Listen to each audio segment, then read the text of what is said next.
We want to start with those road conditions outside. Marshawn Gunn has been out in the beast all evening long. Marshawn, we heard from you during our 8 o'clock live weather stream on the News 8 Plus app. Now you're near Andover. What are you seeing out there? Right now, what we're seeing out here, we're actually now on I-74 traveling north, just past Andover. And what we're seeing out here, I'll just go ahead and let you see, is that the snow has now picked up, meaning that the snow really isn't blowing that much anymore. But what really is impactful out here is the wind right now.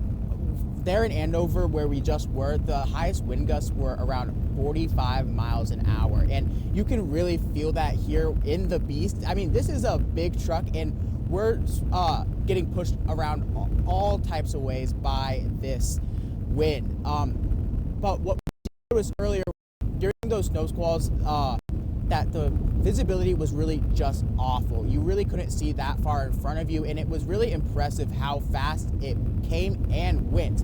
Right now we're still getting a few flurries, but when those snow squalls did come through, you really couldn't see much out the window. It's hard to put justice to it on camera, but it was pretty bad. So right now, I'll just go ahead and turn it around one more time to see.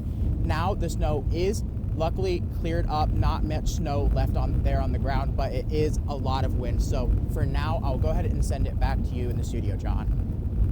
All right, Marshawn, very good, thank you. And right now, because of those high winds that Marshawn was just talking about, we are seeing some power outages in our area. Let's take a look at those numbers if we can. You can see the different utility companies reporting the number of customers who are without power tonight. We've seen these numbers fluctuate. They've gotten up to 1,500 for Alliant Energy earlier today. So we have seen that repairs are being made, but of course, this is a changing condition. And of course, this weather impact alert that we are in right now continues through tomorrow morning. James, we have seen so much throughout the day.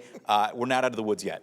No, we're not. Unfortunately, with these winds, they'll show signs of easing up, really as we go through the night, but very slowly, which means as these temperatures continue to fall, so will those wind chills as well. So we're really concerned about that, especially for the kids heading off to school, let's say, come tomorrow morning. Let's first talk about these very narrow bands of intense snow showers that went through parts of the area. And of course, as Marshawn just mentioned while he was in the beast, kind of ran in one of those right around Henry County or so. But they're very narrow, so once it starts, it can easily come to an end. So these are brief, near whiteout conditions that were scattered about from Henry County to Rock Island, Muscatine, even a few waves that we saw north of the Quad Cities as well, from Jones to even around Clinton County, which eventually made their way into parts of Carroll and even around Whiteside County. Let's talk about those winds, and man, they're still gusting out there, over 40 miles an hour, especially in Muscatine, even around the Quad Cities itself. Eventually, we'll see signs of these winds easing up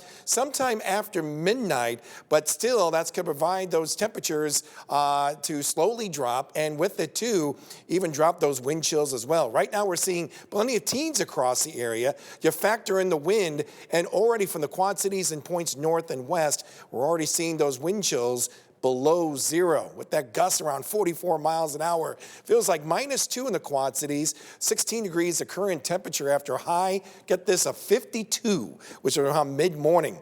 And those wind chills, are going to continue to fall, likely averaging around -10 degrees by sunrise, or at least near sunrise tomorrow. So that's why we continue, John, with our weather impact alert heading into Friday morning. Looking much better, though, going to the weekend. We'll talk more about that in just a few minutes, John.